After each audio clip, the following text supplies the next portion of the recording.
नमस्कार, India news in खबर में आपका स्वागत है। मैं विद्या शंकर तिवारी हूँ।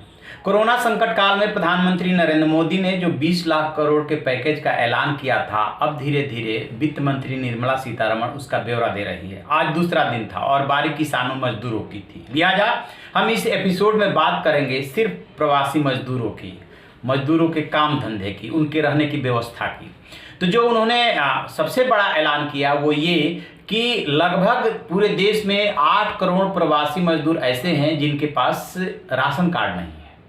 तो शुरू के दौर में क्या हुआ था कि अभी तक जो व्यवस्था है वो ये है कि राशन कार्ड के थ्रू राज्य सरकारें राशन का वितरण करती हैं। 2 रुपये किलो गेहूं और 3 रुपये किलो चावल देती है।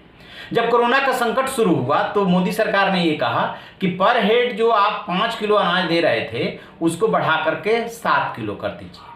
और इधर से केंद्र सरकार ने क्या किया कि 5 किलो गेहूं और चावल और 1 किलो चना ये कहा कि हम फ्री में देंगे। तो 1 किलो चना तो पर कार्ड है, लेकिन 5 किलो जो अनाज है वो पर हेड है, यानी कि परिवार में जितने सदस्य हैं। लेकिन देश भर से ये शिकायत आ रही थी कि जो प्रवासी मजदूर हैं दूसरे राज्यों में, वहाँ पे उनके पास राशन कार्ड नहीं है, लिहाजा उन्हें इसका लाभ नहीं मिल पा रहा है। राज्य सरकारों से फीडबैक लेने के बाद ये ऐलान किया निर्मला सीतारमण ने कि इनकी संख्या लगभग 8 करोड़ है कि अगले 2 महीने तक जिनके पास राशन कार्ड नहीं है उन्हें मुफ्त में ये अनाज दिया जाएगा। पर हेड 5 किलो गेहूँ और चावल और 1 किलो चना। और इनकी संख्या सभी राज्यों में मिला के लगभग जो है 8 करोड़ बैठती है और इस पर केंद्र सरकार का 3,500 करोड़ का खर्चा आएगा। इसके अलावा और प्रवासी मजदूरों के लिए उन्होंने क्या किया? प्रवासी मजदूरों के लिए कहा कि प्रधानमंत्री आवास योजना के तहत उनको मकान में जो सब्सिडी दी जा रही थी, सस्ते दर पे मकान दिया जा रहा था, ठीक इसी तरीके से जहां पे वो काम कर रहे हैं, जिनके पास, जिस उद्यमी के पास या जिस राज्य सरकार के तहत आते हैं, वो लोग ऐसे मकान बनाए जो उन्हें किराए पे कम पैसे में मकान मिले। तो उसमें जो है सब्सिडी केंद्र सरकार देगी, उसमें केंद्र सरकार मदद करेगी। तो एक तो उनके छत उपलब्ध कराने की बात है, खाना देने की बात है, और क्या किया गया है कि जो प्रवासी मजदूर वापस लौट गए हैं और उन्हें अब जाएंगे तो स्वाभाविक रूप से उनके पास वहाँ पे ज़मीन नहीं है, कहाँ काम करेंगे, तो मनरेगा के तहत काम बढ़ाया जा रहा है और उनको 202 रुपये की मजदूरी दी जाएगी। पहले ही 182 रुपये से 202 रुपये कर दिया गया था।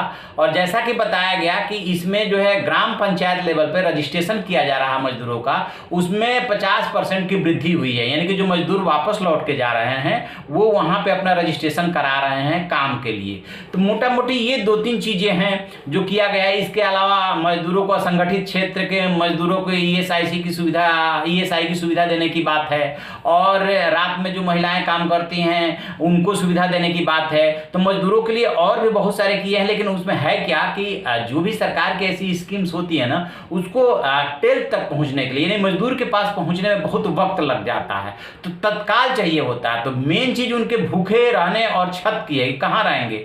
तो राज्य सरकारों को भी ये मैकेनिज्म डेवलप करना है कि बिना राशन कार्ड के मुफ्त में जेन्युइन व्यक्ति तक कैसे ये राशन पहुंचे।